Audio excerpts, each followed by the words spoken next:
সম্মানিত শিক্ষার্থীবৃন্দ, আসসালামু আলাইকুম রহমতুল্লাহ। আমি মোস্তাফিজুর, সবাইকে স্বাগত জানাচ্ছি অনলাইনে ব্যবসার হাতেখড়ির পঞ্চম ক্লাসে। আপনারা জানেন, উদ্যোক্তায়ন এবং ই কেয়ার একাডেমির যৌথ আয়োজনে এই ক্লাসে আমরা মূলত অনলাইনে যারা বিজনেস করছেন কিংবা ব্যবসা করতে চাইছেন, তারা বিগিনিং পর্যায়ে কী কী ভুল ত্রুটি করে থাকেন কিংবা কোন কোন বিষয়গুলো জানলে তাদের জন্য ভালো, সেই বিষয়গুলো কিন্তু আমরা বিস্তারিত আলোচনার মাধ্যমে শেখার চেষ্টা করছি। তারই ধারাবাহিকতায় আজকে কিন্তু অনলাইন প্রোডাক্ট উপস্থাপনার সঠিক কৌশল, এই বিষয়টা নিয়ে আমরা কথা বলবো। গত ক্লাসে আমরা অনলাইন প্ল্যাটফর্ম নির্বাচন, সোশ্যাল মিডিয়া এবং ওয়েবসাইটের পরিচিতির ব্যাপারগুলো নিয়ে আমরা কথা বলেছিলাম। একই সাথে কন্টেন্ট ক্যালেন্ডার, ওয়ার্ক ম্যাপ, ফেসবুকের পেজের ভুল, তারপরে প্রোডাক্ট সোর্সিং এবং ইউএসপি নির্ধারণ সহ উদ্বোধনী ক্লাস আমরা কিন্তু ইতিপূর্বে করেছি। ভিডিওগুলো মিস করে থাকলে এই ভিডিও ডিসক্রিপশনে লিঙ্ক দেওয়া থাকবে, সেখানে কিন্তু ক্লিক করে আপনি চাইলে আগের ভিডিওগুলো দেখে নিতে পারেন। এছাড়া যে কোনো ধরনের প্রশ্ন, মতামত কিংবা কেমন লাগছে ক্লাসগুলো, এটা জানিয়ে আমাদের অনুপ্রাণিত করবেন, তাতে করে আমরা পরবর্তীতে আরও নতুন নতুন ভিডিও কিংবা ক্লাস কিংবা বিষয়বস্তু নিয়ে সামনে উপস্থিত হব। উদ্যোক্তায়ন মূলত চেষ্টা করছে যে উদ্যোক্তাদের পাশে থেকে ডিজিটাল বন্ধু হয়ে পাশে থাকার, এবং তাতে করে মোটামুটি উদ্যোক্তায়ন একই প্ল্যাটফর্মের নিচে মার্কেটিং, কন্টেন্ট তৈরি, তারপরে হচ্ছে আপনার সার্বিক সহযোগিতা, ব্যবসায়ী সার্বিক সহযোগিতা অনলাইনের, সেই বিষয়গুলো কিন্তু আপনি সরাসরি তাদের সাথে সহযোগিতার জন্য যে নাম্বারটি রয়েছে স্ক্রিনে দেখতে পাচ্ছেন, অথবা এই ভিডিও ডিসক্রিপশনে আপনারা দেখতে পাবেন, সেখানেও চাইলে আপনারা একটু যোগাযোগ করতে পারেন। তাতে করে আপনার ব্যবসার যে অগ্রগতিতে কিন্তু একটা বিশাল ভূমিকা কিন্তু উদ্যোক্তায়ন রাখতে পারে। তো চলুন আমরা কথা না বাড়িয়ে শুরু করি। আজকে কিন্তু আমরা অনলাইন প্রোডাক্টের উপস্থাপনের সঠিক কৌশল জানবো। খুবই ঝটপট বেশ কিছু তথ্য জানার চেষ্টা করব, চাইলে আপনারা নোট করতে পারেন। আরও একটা কথা জানিয়ে রাখি, আমাদের প্রত্যেকটা ক্লাসের হ্যান্ড নোট তৈরি হয়। আমাদের যারা প্রিমিয়াম মেম্বার রয়েছেন, এই প্রিমিয়াম মেম্বাররা কিন্তু হ্যান্ড নোট পান কিংবা ওয়ান টু ওয়ান সলিউশনের জন্য সময় পান। কারণ একটা ভিডিও দেখে অনেক সময় হয় কি যে আমরা অনেক প্রশ্ন করতে পারি না, কমেন্টের প্রশ্ন হলেও সেটা সঠিকভাবে উত্তর জানতে পারি না। আপনারা যারা ভিডিও দেখে কিউরিসিয়াস হচ্ছেন, তার মানে মাথায় অনেক প্রশ্ন আসছে, আপনি চাচ্ছেন যে ওয়ান টু ওয়ান বসবেন, বোঝার চেষ্টা করবেন, একটু সময় দিবেন, মানে অনলাইনে ডাক্তারের সাথে বসতে চাচ্ছেন, ভিডিও দেখে তো হচ্ছে না, এবার আমি সরাসরি বসবো। তো এখন সরাসরিও চাইলে আমাদের সাথে যুক্ত হতে পারেন। রাজশাহীতে আমাদের অফিস, চলে আসতে পারেন। ঠিকানা আমি দিয়ে রাখবো ডিসক্রিপশনে। এছাড়া যদি আপনারা মনে করেন যে আমি অনলাইনে একটা সেশন নিব, ওয়ান টু ওয়ান করবো, তার মানে আমি শুধু একাই আমি তার মানে মেন্টরের সাথে বসবো কিংবা এক্সপার্টের সাথে বসবো কিংবা যারা এই ব্যাপারে দক্ষ তাদের সাথে আমি কথা বলবো, সেটারও ব্যবস্থা রয়েছে। এবং আমি প্রত্যেকটা ক্লাসের একটা হ্যান্ড নোট তৈরি করি, যে কোন বিষয়গুলো আমরা আলোচনা করেছিলাম, কোন বিষয়টা আপনার করণীয়, সেটার একটা বিস্তারিত হ্যান্ড নোটও থাকে। সেটার পাওয়ার জন্য আমাদের সাথে যুক্ত হবেন। প্রিমিয়াম মেম্বারশিপ হলে আজীবন আপনি এই ধরনের যে কোর্সগুলো রয়েছে সেটার হ্যান্ড নোট আপনি পাবেন। তো এটার তথ্য জানার জন্য ডিসক্রিপশনে নাম্বার দেওয়া থাকবে, সেখানে চাইলে আপনি ফোন করে কিংবা মেসেজ দিয়ে, হোয়াটসঅ্যাপ করে আপনি যোগাযোগ করতে পারেন। তো কন্টেন্ট সুন্দর কোনটা আর অসুন্দর কোনটা? আসলে অসুন্দর কন্টেন্ট বলে কিছু নয়, যা যা কিছু অনলাইনে সৃষ্টি হচ্ছে সবই ভালো, কিন্তু মানুষ খাচ্ছে কিনা, মানুষ এটা নিচ্ছে কিনা, মানুষ ভালো করে এটা গ্রহণ করছে কিনা, এটাই হচ্ছে ফ্যাক্ট। আমরা যদি পৃথিবীর সব থেকে বড় নাম করা যদি কোনো প্রতিষ্ঠানে যাই, যেমন হচ্ছে ধরুন অ্যামাজন, অনলাইনের বলতে পারেন যে মানে বিশাল স্টোর, তার বিশাল নেটওয়ার্ক, অ্যামাজনের মাধ্যমে সেল হয় না এমন খুব কম জিনিস আছে। তো তার মানে হচ্ছে অ্যামাজন একটা প্রোডাক্ট সেল করার প্ল্যাটফর্ম, যেখানে বিভিন্ন মানুষ বিভিন্ন প্রোডাক্ট সেল করে, রাইট? এখন এই প্রোডাক্টগুলো আপনি কেমনে সেল করে, কিভাবে সেল করে, তারা কী ধরনের জিনিস ভাবে সেল করে, কী ধরনের প্রোডাক্ট পণ্য দেয়। ফর এক্সাম্পল হিসেবে ধরুন আমরা এখানে চাচ্ছি যে জ্যাকেটস কিংবা ড্রেসেসে আমি ক্লিক করলাম, যদি ফ্যাশন ট্রেন্ডিং বিষয়গুলো যায়, তাহলে এখানে বিভিন্ন ধরনের ড্রেসের তারা প্রোডাক্টের ছবি তুলে দাম টাম দিয়ে সুন্দর করে দিয়েছে। এখন আপনি প্রোডাক্ট কিনতে চান, রাইট? সো এখানে রিভিউ আছে, প্রোডাক্টের ইয়ে আছে। এখন আমি যদি যে কোনো ধরনের এই প্যান্টটা আমি কিনতে চাচ্ছি, আমি যদি এখানে ক্লিক করি, তাহলে এটা $54, বাংলাদেশি টাকা প্রায় 5,000 টাকারও বেশি আর কি, প্রায় 6,000 টাকার মতো আর কি। এখানে দেখুন প্রোডাক্টের যে টাইটেল, প্রোডাক্টের ডিসক্রিপশন, এমনকি একাধিক ছবির ব্যবহার, মানে শুধুমাত্র একটা ছবি না, একাধিক ছবির ব্যবহার, তারপরে এই প্রোডাক্টের ডিসক্রিপশন সহ বিভিন্ন ধরনের তথ্য রয়েছে। যেমন দেখেন এখানে ইমেজগুলোও ডিজাইন করা হয়েছে যে কেন এই প্যান্টটা সেরা, কেন 6,000 টাকা দিয়ে মানুষ এই প্যান্টটা কিনবে, যদিও বাংলাদেশি টাকা না, এটা ডলার দিয়ে কিনবে। তো এই প্যান্টের বিস্তারিত তথ্য সহ সুন্দর করে প্রেজেন্টেশনটা দেওয়া আছে। তাতে করে মানুষ যদি প্রথমেই দেখে যে এত দাম, যদি আমার বাংলাদেশের মাইন্ডে যদি চিন্তা করি, বাংলাদেশের যারা পাবলিক আছে তাদের মাইন্ডে চিন্তা করি যে এত দাম থাক আর কিনবো না, কিন্তু এই প্রোডাক্টের কিন্তু বিশেষ ধরন রয়েছে। যেমন এখানে তারা প্রোডাক্টের ছবির পাশাপাশি ভিডিও দিয়েছে, ভিডিওর মাধ্যমেও তারা কিন্তু এই যে প্রেজেন্টেশনটা দিয়েছে, এরপর দেখেন এখানে সুন্দর একটা প্রেজেন্টেশন দিয়েছে এবং এটা কেমন, এটা অন্য অন্য পোশাকের সাথে কেমন লাগে সুন্দর করে কিন্তু এখানে প্রেজেন্টেশনটা দিয়েছে, এবং প্যান্টের ধরন অনুযায়ী কেমন লাগে সেটাও কিন্তু পরে দেখাইছে, একজন মডেল পরে দেখাইছে। এখন প্রশ্ন হচ্ছে যে আমাদের তাহলে কি দোষ, মানে আমরা কি প্রবলেম করি? আমাদের ম্যাক্সিমাম যে পোস্টগুলো যায়, যদিও আমি কোনো পেজের তথ্য দিয়ে বলবো না, তারা সবাই ইমপ্রুভের চেষ্টা করছে, ম্যাক্সিমাম যে পেজগুলো রয়েছে তারা ধর তক্তা মার পেরাক, তার মানে কোনো মতে একটা ছবি তুলছে, কিংবা ছবিটা ডাউনলোড করছে, কিংবা কোনো একজন আপুর কাছ থেকে সংগ্রহ করছে, কিংবা ইন্টারনেট থেকে নিয়েছে, নেওয়ার পর সেই ছবিটাই আপলোড করে সেখানে মানে তামঝাম করে কয়েকটা ধরেন ডিসক্রিপশনে কিছু তথ্য দিয়েছে, দিয়ে জাস্ট পোস্ট করে দিয়ে মনে করছে আমার সেল হবে।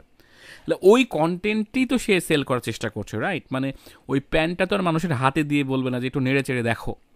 তার মানে আমরা যে কন্টেন্টটা দিচ্ছি সেই কন্টেন্টটা মানুষের কাছে দৃষ্টিগ্রাহী হচ্ছে না, উৎকর্ষতা নাই, মানুষ দেখেই যে কিনবে এরকম ফোর্স তৈরি হচ্ছে না, সেজন্য প্রোডাক্ট সেল হচ্ছে না।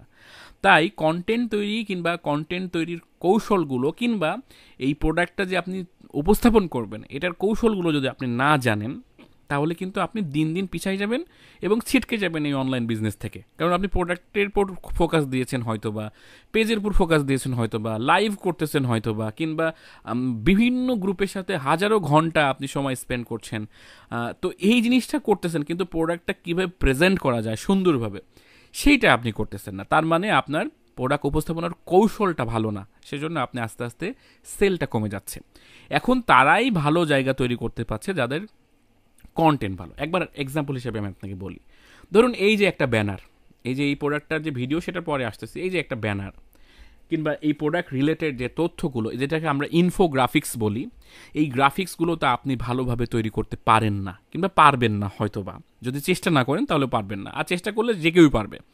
তো এখন আপনি যতটুকু পারেন সেটা প্রফেশনাল না, খ্যাত। এখন আপনি যা করছেন সেটা তো আপনার কাছে ভালো লাগবেই, আপনি কটকটে হলুদ এবং লাল দিয়ে কিছু একটা বানাইছেন, ডিজাইন করছেন, সেটা আপনার কাছে ভালো লাগতেই পারে, কিন্তু এটা প্রফেশনাল কিনা যদি আপনি অনুধাবন করতে চান, তাহলে আপনি কম্পিটিটর যারা আছে কিংবা প্রফেশনাল যে সাইটগুলো আছে সেটা তো আগে দেখেন যে তারা কিভাবে করতেছে, আপনি কিভাবে করতেছেন, তাহলেই বুঝতে পারবেন যে আপনার কন্টেন্ট খ্যাত, বস্তা পচা, না ভালো, না হচ্ছে এটা সৃজনশীল কিংবা ক্রিয়েটিভ। তো এখন খ্যাত জিনিসটাকে খ্যাত হিসাবে নিতে আপনার আবার খুব কষ্ট হয় যে না এটা ভালোই হয়েছে কোনো মতে, তাহলে তো বিজনেস আগাবে না। খ্যাতটাকে খ্যাতি বলতে হবে, যেটা খ্যাত হয়েছে ভালো হয় নাই। তো দুইটা রাস্তা, হয় আপনি নিজে শিখেন প্রফেশনাল ওয়ে কি, ডিজাইন শিখতে হবে, ডিজাইনটাকে উপস্থাপন করতে হবে। তো এখন একটা বিজনেস, স্মল বিজনেস হোল্ডার, তার যদি ব্যবসার যদি ভালো ইয়া থাকে, তাহলে সে একাই অলরাউন্ডার হওয়ার চেষ্টা করে না। এই যে ডিজাইন, লোগো, তারপরে হচ্ছে এই যে ভিডিও বানানো, এগুলো তার কাজ না, এটা অন্যের কাজ। সে শুধু সেল করবে, এরকমও করতে পারে। আবার কেউ কেউ আছে অলরাউন্ডার, মানে শুরু থেকেই সে নিজেই মডেলিং করেছে, উপস্থাপন করেছে, নিজেই ভিডিও ধারণ করেছে, কষ্ট করেছে, এবং সেটা এডিটিং শিখেছে, গ্রাফিক্সের কাজ শিখেছে, তারপরে সে প্রচার করে একটা সময় এসে যখন ব্যবসা বড় হয়েছে তখন 2-4 জন কর্মী তারা রেখেছে। তাতে করে হয়েছে কি, সে যেহেতু এই কাজগুলো করেছে আগে, সেই জন্য কর্মীরা ভালোভাবে করতে পারছে কিনা সেটা কিন্তু সে ধরতে পারছে, কিংবা পারে, পরবর্তী সময় মেনটেন্যান্স করা তার জন্য সহজ হয়। এখন প্রথম থেকেই আপনি অলরাউন্ডার হওয়ার চেষ্টা করবেন কি করবেন না, এটা ডিপেন্ড করে যে আপনি কতটুকু মেধাবী, কিংবা আপনি কতটুকু পরিশ্রমী, কিংবা আপনি কতটুকু এই বিষয়টা অ্যাডাপ্ট করতে পারেন। তাই প্রোডাক্ট শুধু আপলোড করলে হবে না, সেটা উপস্থাপনার কৌশলটা আপনাকে জানতে হবে। তা আমি অ্যামাজনে ছিলাম, তো অ্যামাজনে প্রোডাক্টগুলোর ছবি এডিটিং করে সুন্দর করে প্রেজেন্টেশন করার পাশাপাশি, এই যে কিছুক্ষণ আগে যে ভিডিওটা আমরা এই যে বড় করে যেটা দেখলাম, আমি যদি একটু এটার অডিও মিউট করে দিই, যেমন দেখেন এখানে কিন্তু সুন্দর করে এই যে প্যান্টটারই কিন্তু প্রেজেন্টেশন দিয়ে দেখাচ্ছে যে প্যান্টটা কেমন, এটা কি, এই সমস্ত বিষয়গুলো খুব সুন্দর করে দেখাচ্ছে। এই যে এরকম একটা হ্যাঙ্গার তৈরি করে, মানে কিংবা এটা পারচেস করে সে কিন্তু হ্যাঙ্গারে সুন্দর করে এটার প্রেজেন্টেশন দিয়েছে। তার মানে আপনি শুধু প্রোডাক্ট বিক্রি করতে চান, কিন্তু প্রোডাক্টের প্রেজেন্টেশনের জন্য যে প্রপসগুলো রয়েছে, যে ধরনের পেছনে ধরনের প্রেজেন্টেশনের জন্য যে সমস্ত উপকরণগুলো দরকার আছে, সেগুলো আপনি কেনেন না, বাট প্রেজেন্টেশন করেন না, ক্যামেরা ফেস করতে চান না, সামনে আসতে চান না, শুধুমাত্র প্রোডাক্টের উপর ফোকাস রেখে লাইভ করেন কয়েকটা। এভাবে করলেও কিন্তু আপনার প্রোডাক্ট ভালোভাবে সেল হবে না। ওই যখন লাইভে কয়েকজন পরিচিত মানুষ কিনবে, কিন্তু আপনার কাছে মনে হবে যে না, ভালোই তো হইতেছে, এটা ভালো না। স্কেলিং বলতে বোঝায় যে স্টেবল বিজনেস, প্রত্যেক মাসে আপনার ভালো রকম একটা অ্যামাউন্ট থাকতে হবে। হিসাব নিকাশ করে দেখবেন যে মিনিমাম এখনকার সময় 1,00,000 টাকার নিচে যদি আপনার লাভ থাকে, ধরেন আপনি 20-30 হাজার টাকা লাভ করতেছেন, তাতে করেও কিন্তু বিজনেস সাস্টেনেবল বিজনেস বলা যায় না। 1,00,000 টাকা হলেও যে সাস্টেনেবল বিজনেস বলা যায় তা না। আমি জাস্ট অ্যামাউন্ট বলতেছি, যে অ্যামাউন্টটা আপনি পুঁজি হিসাবে ব্যবহার করতে পারবেন, ভবিষ্যতে ইনভেস্ট করতে পারবেন। তার মানে 1-2 লাখ টাকা যদি আপনার লাভ না হয়, সেল কিন্তু বলিনি, 1,00,000 টাকা যদি লাভ করতে হয়, তাহলে কয় লাখ টাকা সেল করতে হবে, ব্যাপারটা আপনাকে ভাবতে হবে আর কি। তো সাস্টেনেবল বিজনেস যদি তৈরি করতে না পারেন, তাহলে কিন্তু অ্যাকচুয়ালি আপনি বিজনেস করবেন, সময় অপচয় হবে শুধু। অন্য কাজ করেন, দেখবেন ওখান থেকে সফলতা আসছে, বিজনেস করিয়েন না। আর যদি বিজনেস করতে হয়, তাহলে প্রেজেন্টেশন শিখেন আপনি, যে কীভাবে অনলাইনে প্রেজেন্টেশন করা যায় সুন্দর করে। তো চলুন আমরা কিছু উদাহরণের মাধ্যমে এগুলো শেখার চেষ্টা করি। তো আমরা যেটা বলছিলাম সেটা হলো যে অবশ্যই ভালো ডিসক্রিপশন টাইটেল দিতে হবে। তার মানে কি, প্রোডাক্ট সম্পর্কে বিস্তারিত তথ্য দিতে হবে, যেন অল্প কথায়, যেমন ফেব্রিক টাইপ, তারপরে হচ্ছে কেয়ার ইনস্ট্রাকশন, মানে আপনি কীভাবে এটা ওয়াশ করবেন, তারপরে অরিজিন, ইম্পোর্টেড, তারপরে কালার্স টাইপ, তারপরে হচ্ছে কান্ট্রি অর অরিজিন, চাইনার প্রোডাক্ট এটা। তা আপনার অ্যাবাউট দিস আইটেম, তার মানে আপনাকে স্পেসিফিকভাবে পয়েন্ট করে আপনার প্রোডাক্টের ডিসক্রিপশনটা লিখতে হবে। আর আমরা এই ক্ষেত্রে খুবই অলস, গুছিয়ে লিখতে পারি না অনেকেই। এই জিনিসটা করা যাবে না, আপনাকে অবশ্যই প্রোডাক্টের ডিসক্রিপশনটা ভালো করে লিখতে হবে, কারণ মানুষ শুধু প্রোডাক্ট ছবি দেখে না, পড়েও তো কিছু তথ্য জানতে পারে, রাইট? তো এখন দেখেন টাইটেলটাও ভালো রাখতে হবে, যে ইন্ডিয়ান থ্রি পিস, শুধু ইন্ডিয়ান থ্রি পিস লিখে আপনি বিক্রি করছেন। এটা না লিখে আপনার একটু কৌশল অবলম্বন করে আপনি ওখানে কিছু কিছু শব্দ যুক্ত করে দিলেন। সেটা হলো যে ইন্ডিয়ান লং থ্রি পিস সাথে ওড়না ফ্রি। মানে আমি যদিও এটা খ্যাত টাইপেরই টাইটেল বললাম, তারপর আপনাকে ভাবতে হবে যে কী বিশেষত্ব আছে যে টাইটেল পড়ে সে ডিসক্রিপশনটা পড়বে। তার মানে আপনাকে টাইটেল এমন পাঞ্চ লাইন দিতে হবে, এমন যেন বড় না হয়ে যায়, শর্টের ভেতরেই আপনাকে এমনভাবে পাঞ্চ দিতে হবে যাতে করে মানুষ টাইটেল পড়ার সঙ্গে সঙ্গে ডিসক্রিপশনটাও পড়তে চায়। যদি এটা কোথাও আপলোড হয়, আমরা নর্মালি ফেসবুকে যে প্রথম লাইনটা, সেটাকে আমরা টাইটেল বলি কিংবা পাঞ্চ লাইন বলি, সেই পাঞ্চ লাইনটা আপনার ভালো হতে হবে। তারপরে আমার ছবি ভালো হতে হবে, যে আমি যে ছবিটা দিচ্ছি সেটা ভালো হতে হবে। এই ছবি তোলার ক্ষেত্রে, ছবি প্রেজেন্টেশন করার ক্ষেত্রে আমরা কপিরাইটেড কোনো ছবি ব্যবহার করব না, এতে ফেসবুক কিন্তু ঘাড়ে ধাক্কা দিয়ে বের করে দেবে একসময়। সেজন্য আমরা নিজেরা ছবি তোলার চেষ্টা করব। এরকম ছবি তুলবো কীভাবে, কৌশল শিখতে হবে।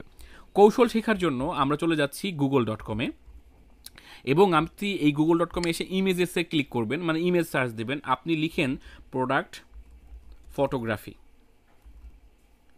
লিখে সার্চ দেন, তাহলে দেখুন এখানে প্রোডাক্ট ফটোগ্রাফির প্রচুর পরিমাণে কৌশল কিংবা দেখা যায়। এখন আপনার টাকা পয়সা খরচ করে এত দামি স্টুডিও হয়তো বা আপনি বানাতে পারবেন না, এত দামি হয়তোবা এরকম ইকুইপমেন্টে লাইট, ক্যামেরা এরকম করতে পারবেন না। তবে প্রোডাক্ট ফটোগ্রাফি বক্স যদি আপনি লিখেন, মিনি বক্স, এইগুলো কিন্তু আপনি চাইলেই সহজে কিনতে পারবেন। আপনার প্রোডাক্টের সাইজ যদি ছোট হয়, তাহলে এরকম চাইলে মোবাইল দিয়েই কিন্তু এরকম প্রোডাক্ট ফটোগ্রাফি করতে পারেন। এগুলোর দাম হয়তো বা 1,000-2,000 টাকা মাত্র। বাংলাদেশে যদি এরকম মিনি স্টুডিও টেন্ট কিংবা মিনি ফটোগ্রাফি বক্স লিখে যদি আপনি দারাজেও দেন, 500-600 কিংবা 1,000 টাকার জিনিসগুলো কিনবেন না, একটু দামি যেগুলো। মানে আমরা সবসময় খুঁজি যে কীভাবে কম টাকায় জিনিস পাওয়া যায়, সেগুলো ভালো হয় না খুব একটা, মানে কোনো মতে চালিয়ে নেওয়া হয়। একটু দামি ভালো, আপনাকে ইনভেস্ট করতে হচ্ছে না কয়েক লক্ষ কিংবা কোটি টাকা, কিন্তু আপনি এরকম বক্স কিনতে গিয়ে 500 টাকায় পাওয়া যায় না, এরকম চিন্তা করতেছেন, তাহলে কিন্তু আপনার প্রোডাক্ট ভালো হবে না। দারাজে এই সিমিলার প্রোডাক্ট ছবি দেখে মনে হবে একই জিনিস, কিন্তু কিছু কিছু প্রোডাক্ট আছে ভালো, সেটার হয়তো বা দাম একটু বেশি, সেই ক্ষেত্রে আপনাকে একটু বিবেচনা করে রিভিউ দেখে কিনবেন।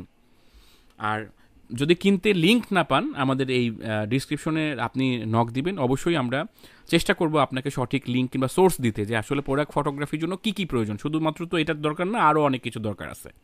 তা আপনার যদি অর্নামেন্টস হয়, আপনি যদি শু বিক্রি করেন, আপনি যদি কসমেটিক্স আইটেম বিক্রি করেন, মানে যেগুলো প্রোডাক্টের সাইজ ছোট, সেগুলোর জন্য যদি আপনি বিক্রি করেন, তাহলে আমার মনে হয় এগুলো আপনার জন্য খুবই উপযোগী। এখন আপনি যদি প্রোডাক্ট ফটোগ্রাফি ফ্যাশন রিলেটেড যদি আপনি করেন, প্রপস যদি আপনি লিখে সার্চ দেন, তাহলে বিভিন্ন ধরনের প্রপস পাবেন। প্রপস মানে ধরেন আপনি এমন আইটেম যেটা আশেপাশে রেখে আপনি ছবিটা তুলতে পারবেন। যেমন এরকম ধরনের ডল পাওয়া যায় যে ডলগুলোতে আপনি প্রোডাক্টটা রেখে ফটোশ্যুট করতে পারবেন। এখন অনেকেই প্রশ্ন করেন যে ফটোশ্যুট করার জন্য কি আমার শুধুমাত্র ভালো ডিএসএলআর ক্যামেরা লাগবে? না, এরকম না। আপনি চাইলে এরকম যে মানে হচ্ছে এই সফট বক্স যেগুলো দেখছেন সেগুলো কিন্তু 7 থেকে 10 হাজার টাকার মধ্যে পেয়ে যাচ্ছেন। আপনি জোগাড় করতে পারেন যে আপনি বাসার যে লাইট সেটা দিয়ে ডিফিউজার ব্যবহার করে আপনি ব্যবহার করতে পারেন। যাদের বাজেট একেবারেই নাই, মানে সম্ভবই না, তারা করতে পারেন। তবে আমি পরামর্শ দিব, যদি আপনার 10-20 হাজার টাকা ইনভেস্ট করে যদি ভালো কিছু করতে পারা যায় তাহলে ইনভেস্ট করাটা উচিত। আমি বারবার যে কথাগুলো অনেক উদ্যোক্তাকে বলি সেটা হচ্ছে যে পাড়ার দোকানের গলিতেও যদি একটা দোকান দিতেন তাহলে আপনার এই ডেকোরেশন, ঘর ভাড়া, সিকিউরিটি দিতেও তো কয়েক লক্ষ টাকা লাগতো। তখন তো আপনার কোনো কষ্ট হতো না যে 1 লাখ টাকা সিকিউরিটি দিচ্ছি, দোকান ভাড়া নিব আমি। সেজন্য এই টাকাটা অলস টাকা ফালাই রাখতে হতো আপনাকে। কিন্তু আপনি যখন অনলাইনে ব্যবসা করতে যাচ্ছেন তখন বিজনেসের ইনভেস্টে কিন্তু আপনি কাজে লাগাচ্ছেন না, বিজনেস ইনভেস্টটা আপনি করতে চাচ্ছেন না। তাহলে কিন্তু হবে না, আপনাকে বিনিয়োগটা কিন্তু অবশ্যই করতে হবে, তা না হলে কিন্তু হবে না। তো আমি কি বলছিলাম, এই যে প্রোডাক্ট ফটোগ্রাফির জন্য ম্যানিকুইন যেগুলো রয়েছে সেগুলো কিন্তু আপনি অর্ডার করতে পারেন। বাংলাদেশে এরকম ম্যানিকুইন অনেকেই বিক্রি করছে, কয়েকজন ভালো বিক্রি করছে। সেটা মানে আপার কিংবা লোয়ার, এইগুলো আপনি যেটা আপনি প্যান্ট বিক্রি করতে হলে আপার লোয়ার আছে, এই জিনিসগুলো আপনি নিতে পারেন। আবার আপার লোয়ার সাথে একসাথে নিতে পারেন। কিছু কিছু ম্যানিকুইনের দাম হয়তো ভালো, আবার কিছু কিছু কাঠের ম্যানিকুইন দেখলাম অল্প দামে পাবেন। এই যে এইরকম কাঠের ম্যানিকুইন যারা ড্রেস সেল করেন তাদের জন্য এটা বেশ ভালো। এইরকম ম্যানিকুইন দিয়ে আপনি হচ্ছে কি করতে পারেন, প্রোডাক্ট ফটোগ্রাফি করতে পারেন। এতে করে হবে কি, প্রেজেন্টেশনটা ভালো হবে। আপনি যদি এই দিকে ফোকাস না হন তাহলে আগেই পেজ তৈরি করা, এই করা ওই করা, তামঝাম করে লাভ নেই যদি আপনি ভালো করে দেখাতেই না পারেন। তা আমি কি বললাম, টাইটেল ডিসক্রিপশনের পাশাপাশি প্রেজেন্টেশন ভালো হওয়ার জন্য এখন এইরকম টাইপের আপনার কিছু কিছু বিনিয়োগ আপনাকে করতে হবে, যাতে করে আপনি সুন্দর করে ফটোগ্রাফিটা অন্তত পক্ষে করতে পারেন, যে আপনি যা প্রোডাক্ট বিক্রি করেন সেটার ফটোগ্রাফির জন্য আপনি সুন্দর করে করতে পারেন। দেখেন এখানে এই যে লাইটের ব্যবহার করে সুন্দর করে একটা স্ট্যান্ডের উপরে সুন্দর করে প্রোডাক্টটা দেখাইছে। তার মানে মানুষ যেন ভিজুয়ালি দেখতে পায় যে আমি কি কিনতে যাচ্ছি এবং এটা আসলে কোয়ালিটি কেমন। এই ফটোগ্রাফি শিখতে হবে। এখন প্রশ্ন হতে পারে আমার তো ক্যামেরা নাই, আপনি হাতের মোবাইলটা দিয়ে শুরু করেন। আপনার মোবাইলে যেমনই ফুটেজ আসুক, যদি একেবারেই অখাদ্য মোবাইল হয়, কিছু কিছু মোবাইলের পেছনের দিকে ঘষা খেয়ে একদম হচ্ছে সাদা হয়ে গেছে, ভিডিও ঘোলা ঘোলা দেখায়, আপনি প্রয়োজনে গ্লাসটা চেঞ্জ করে নেন। ফটো তোলার আগে মোবাইলের পেছনের যে ক্যামেরাটা অনেক সময় হাত টাত লাগে, সেজন্য মানে ঝাপসা দেখায়, আপনি একটু মুছে ভিডিওটা করেন কিংবা ফটোটা তোলেন, তাহলে দেখবেন যে আপনার মোবাইলটা দিয়েও অনেক কিছু করা যাচ্ছে। তার মানে ক্যামেরা লো লাইটে ভালো পারফর্ম না করলেও যেগুলো যদি লাইট ভালো থাকে, যে কোনো জায়গার লাইট যদি ভালো থাকে, এখনকার সময় 8-10 হাজার 20 হাজার টাকার যে ফোনগুলো সেটাতেও ভালো ছবি আসে, যদি আপনি ছবির তোলার কৌশলটা ভালো করে জানেন।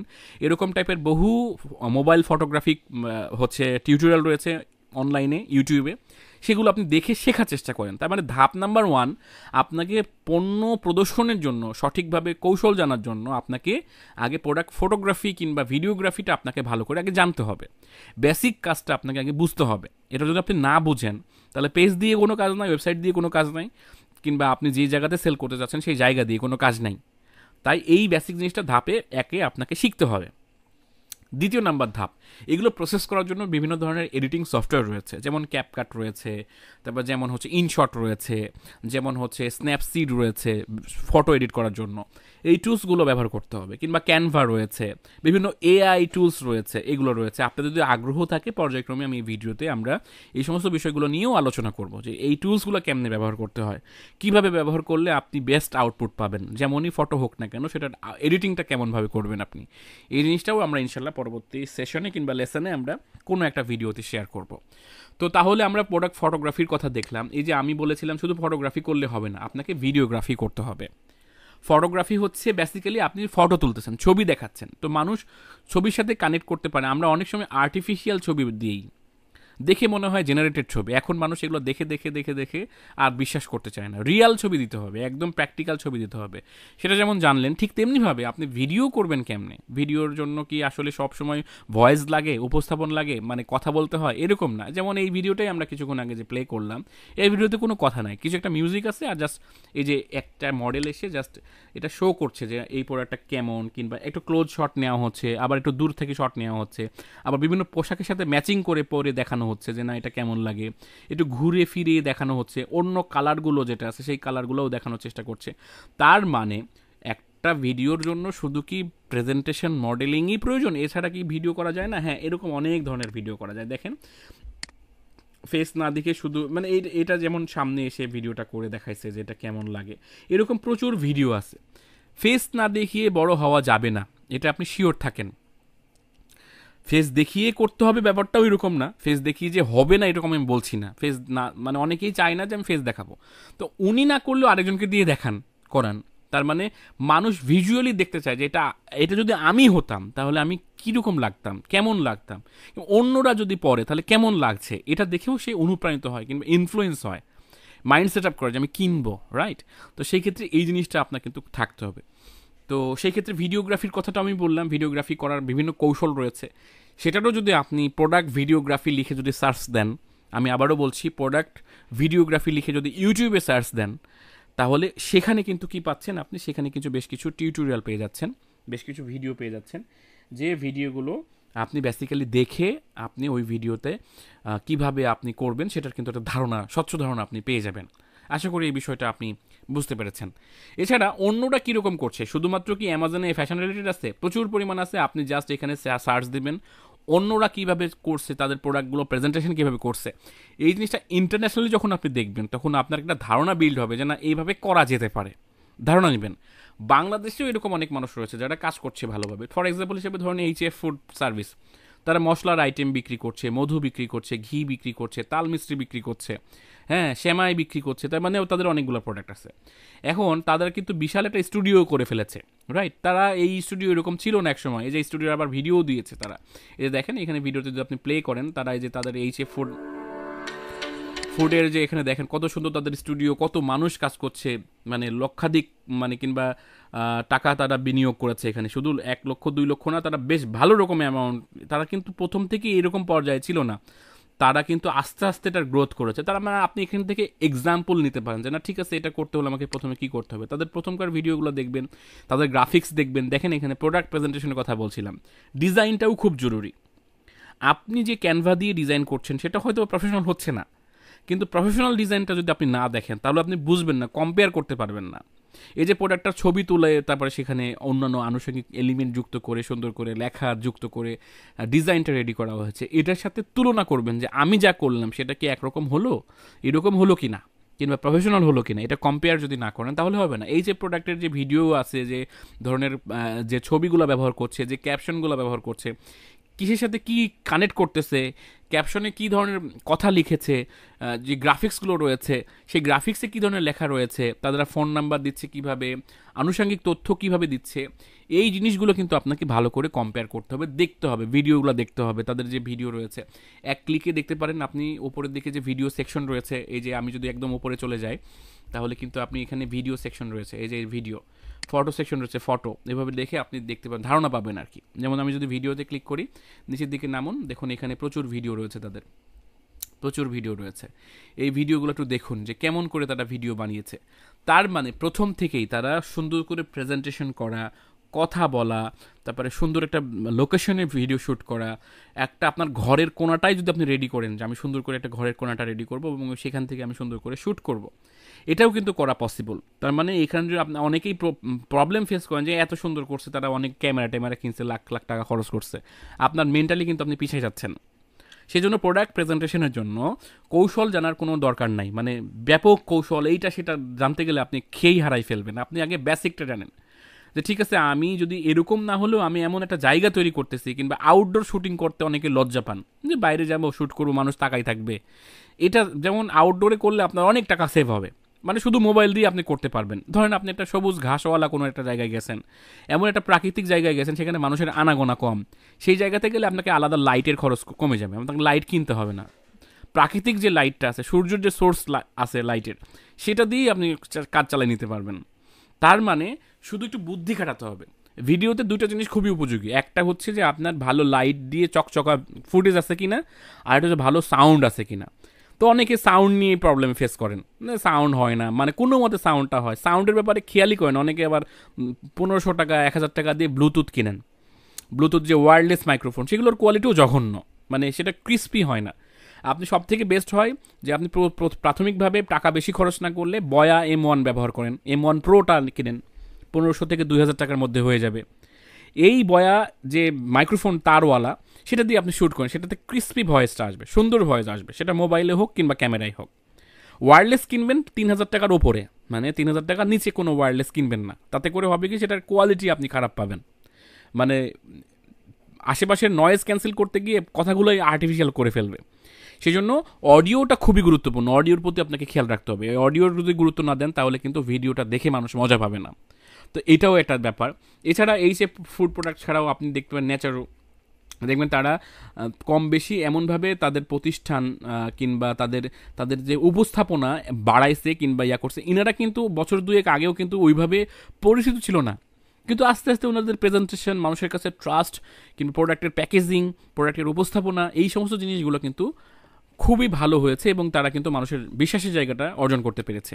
তো যেহেতু প্যাকেজিংয়ের কথা বললাম, প্রোডাক্ট প্রেজেন্টেশনের জন্য আরও একটা গুরুত্বপূর্ণ বিষয় হচ্ছে প্যাকেজিং।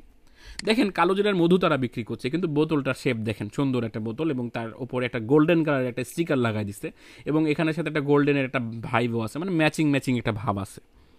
তারপরে মধু নর্মালি কি হয়, আমরা যে বোতলগুলো দেখি সেই বোতলে, নর্মাল বোতলে সে দেয়নি, সে চেষ্টা করেছে, ফিল্ড ওয়ার্ক করেছে, বাজারে গিয়েছে, ওই রকম যে যারা উৎপাদন করে সেই উৎপাদন করার জন্য পেট প্লাস্টিক বলে এটাকে। আপনি যদি এখানে এভাবে সার্চ দেন, এটাদের কিছু সোর্সও দিয়ে দিই, পেট প্লাস্টিক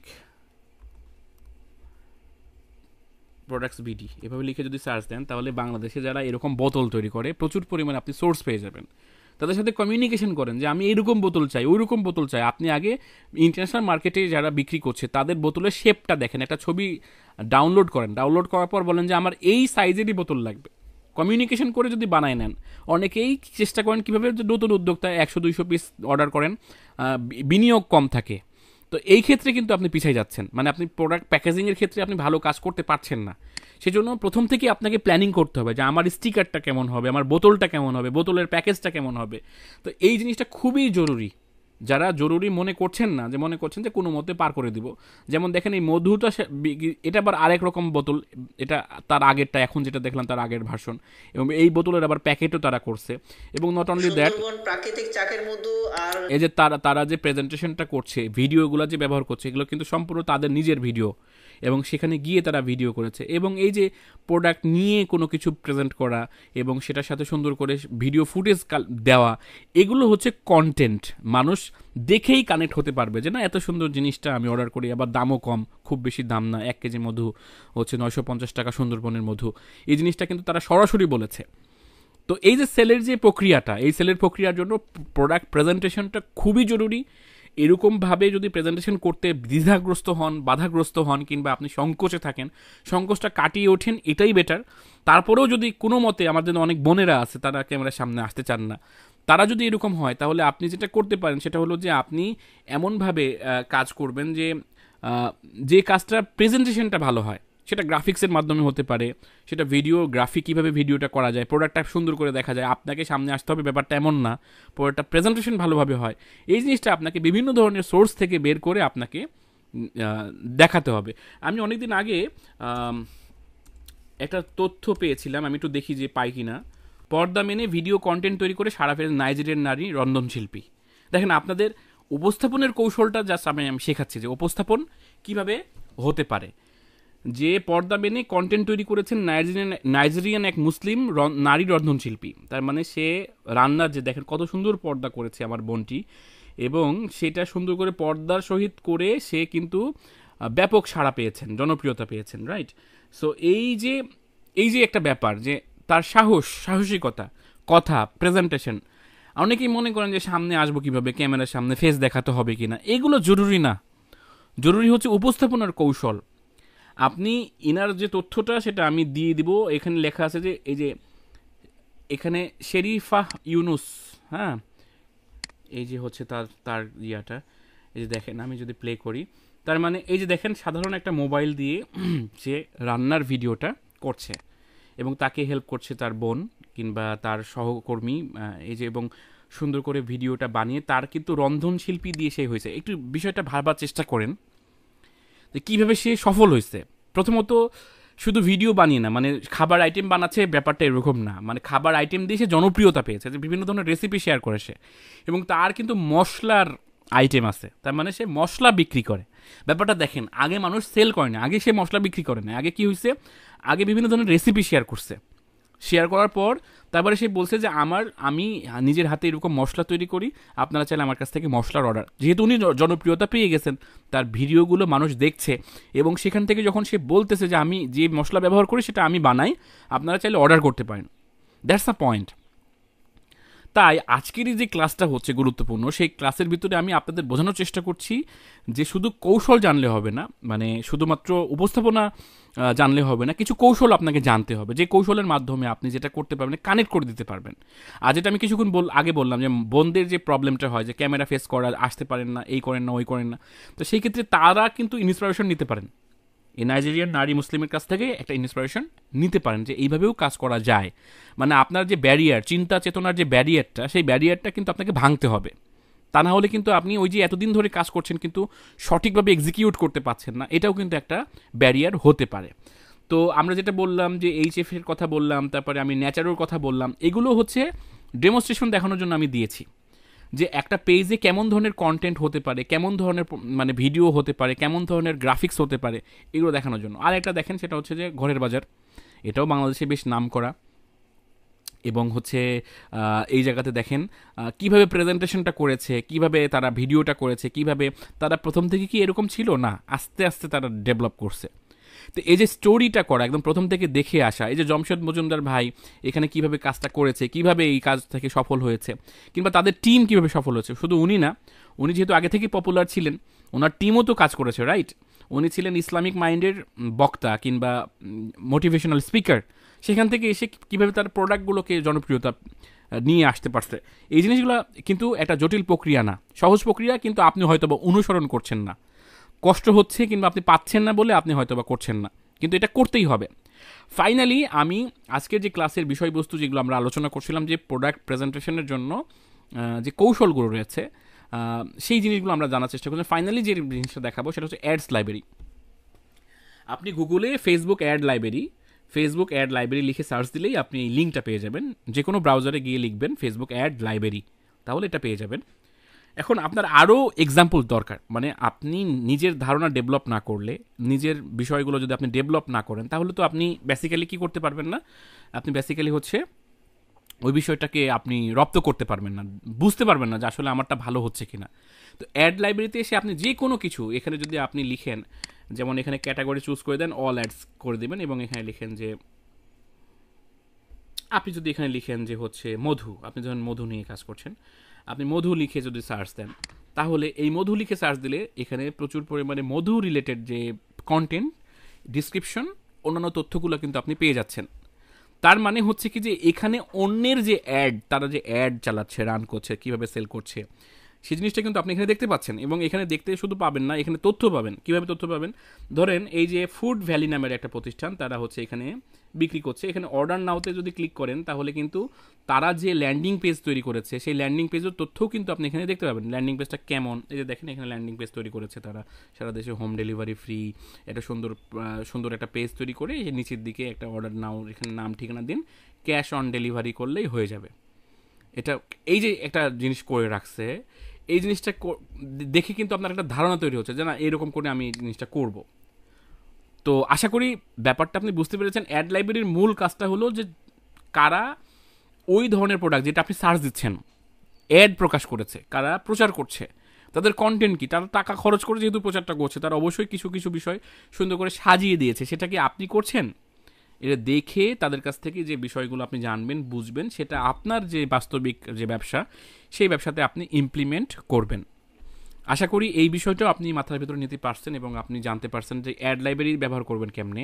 এখানকার ডিসক্রিপশনগুলো দেখবেন, তাদের পেজগুলো ঘুরে আসবেন, তাদের পেজটা কেমনভাবে সাজানো আছে, তাদের পেজে কী ধরনের কন্টেন্ট আগে দিয়েছে, ভিডিওটা কীভাবে তারা এডিট করেছে, তারপরে হচ্ছে আপনার ডিসক্রিপশন হিসেবে কি দিয়েছে, তারপরে ল্যান্ডিং পেজটা কেমন করেছে, এগুলো ধারণা একাধিক মানুষের কাছ থেকে করতে পারেন। এখানে প্রায় কত রেজাল্ট আছে, এখানে প্রায় 510, মানে এই মধু নিয়ে 510টা রেজাল্ট আপনি পেয়েছেন।